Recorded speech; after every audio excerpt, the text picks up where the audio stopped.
Okay, welcome to this video. It's titled "How I Struggle to Pass My Forex Funds Phase One."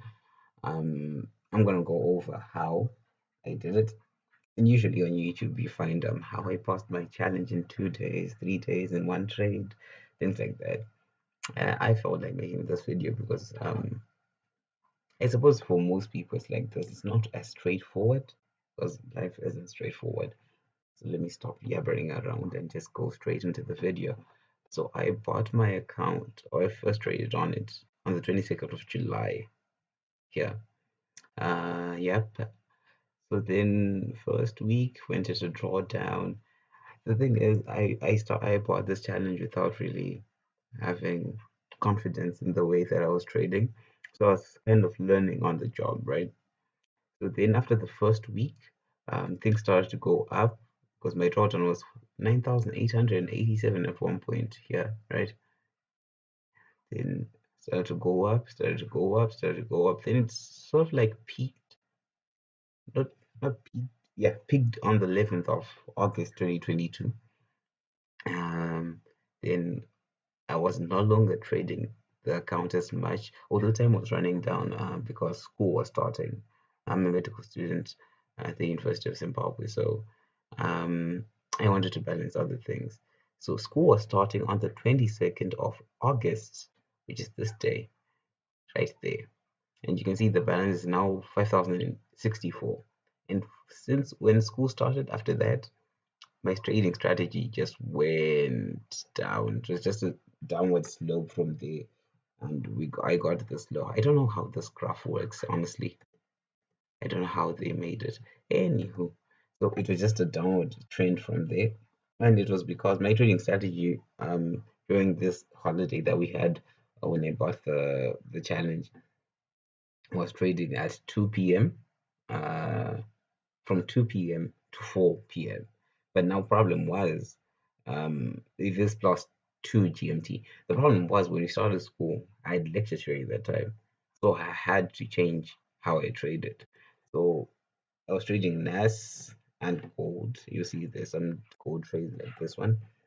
I had to change my whole strategy just to focus on NAS.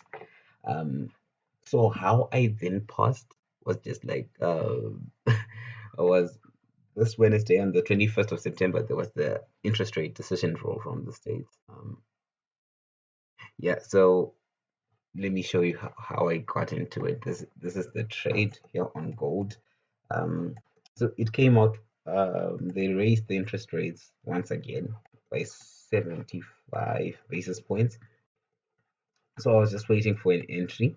I was prepared to just throw in a single lot into this. So my strategy for trading FOMC is that where I live here, 8 o'clock here on this is my forex funds is 1 hour ahead of um 8 o'clock, which is the time that I see the news. It's actually 2:30 in the state, 2 o'clock in the States, but where I live, it's 8 o'clock. So what I was just looking for was like the first downward push. Everything happened in the first 30 minutes after the news came out. Then it's around half past eight. That's when the good things begin for me personally. That's when I enter a buy because there was the increase in the interest rate. So I entered with a one lot. Let me just show you there the history. I entered with a one lot, which is this one. Yeah, so I bought it, gave me 1,100, automatically passed the challenge. And yeah, so it was a great one. It saved me because I was really negative and I didn't know what to do about it. But yeah, so these are the two trades in Nasdaq. In fact, let me just show you how much I struggled. So wow, this is a lot of red. Okay, so from here going down up down to here, it was just a this was when school started and it was bad. It was bad. But if I go up there, see that it was more of balance. These losses the first week that I was talking about. Then the second week it was okay. I hadn't really gotten my risk management or uh, under check because you see that the lot sizes were not really that consistent.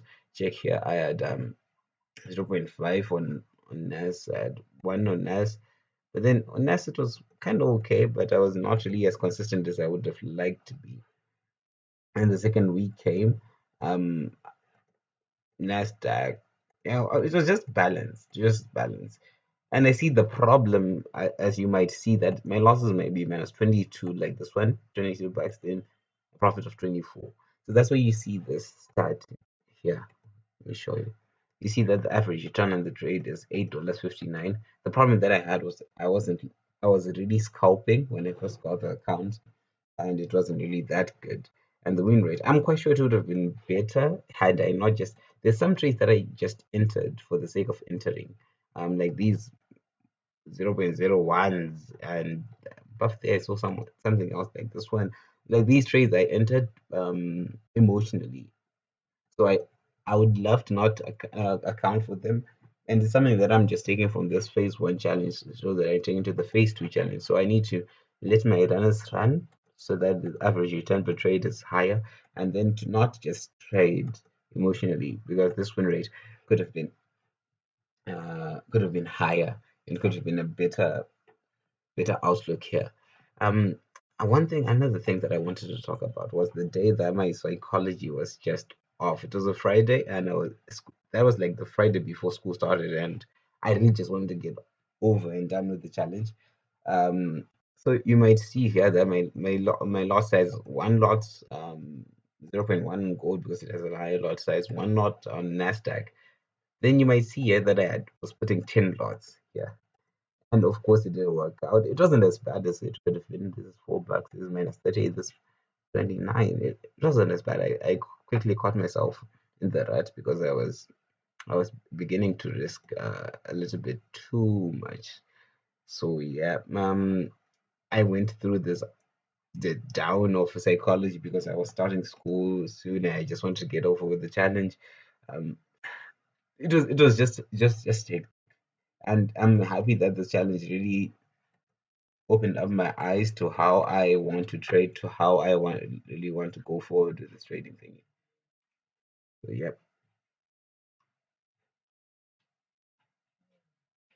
I think that's that.